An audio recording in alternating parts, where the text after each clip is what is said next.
Bro ఎలా ఉంది bro కేడి? ఎలా ఉంది? బ్లాక్ బస్టర్ అన్న. అసలు మంచి మటన్ బిర్యానీ తింటే ఎలా ఉంటుందో ఆ రేంజ్లో ఉంది. నేనైతే చికెన్ బిర్యానీ ఎక్స్పెక్ట్ చేశా, కానీ లోపల డైనోసర్ బిర్యానీ పెట్టాడు ధ్రువ సర్జా. ఈ సినిమాతో పుష్ప 2, దురంధర్ 2 రికార్డులు కూడా బద్దలు కొడుతుంది. సో అర్జున్ మేనల్లుడు ఆ పేరు నిలబెట్టాడు. సో తెలుగులో ఈ సినిమా మంచి బ్లాక్ బస్టర్. కిచ్చన్ సుదీప్, సంజయ్ దత్ తెలియదు సార్, వాళ్ళ క్యామియోలు నేను ఎక్స్పెక్ట్ చేయలేదు.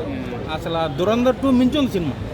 సో చాలా బాగుంది, ప్రతి ఒక్కరు ఎంజాయ్ చేస్తారు. మన శిల్పా శెట్టి చేసింది క్యారెక్టరు అసలు రాత్రి కుర్రోళ్ళు నిద్రపోరు, అలా చేసింది ఆ పెర్ఫార్మెన్స్. బాబా ఏం ఎలివేషన్స్ రా నాన్న. మన బాలయ్య బాబు నరికినట్టు ఆ కత్తితో నరకడము అసలు వేరే లెవెల్ ఉందన్న. సినిమా అంటే ఇది అన్న, ఇలా ఉండాలన్న. ఆ సాంగ్ అయినా ఆ ఎమోషనల్ నాకు మస్తు కనెక్ట్ అయిందన్న. మెయిన్గా ధ్రువ సుజా గారు సార్, మీ బాడీకి మీ కట్టడికి ఒక్కొక్కరిని కత్తితో నరుకుతా అంటే ఆ స్టోరీ అనేది అడ్డిపోయిందని ఒక్కొక్క ఎలివేషన్ వేరే లెవెల్ ఉన్నది. సినిమాలో ఇంకా మన కిచ్చా సుదీప్ గారు సార్, మీ ఎంట్రీ మీ గెస్ట్ రోల్ మాత్రం అదిరిపోయింది, వేరే లెవెల్ యాక్టింగ్ చేసి నాకు అనిపించింది భయ. అండ్ ఇంకోటి మా సంజయ్ దత్ గారు అతన్ని నడుపుతా అంటే ఆయన విలనిజం మాత్రం వేరే లెవెల్.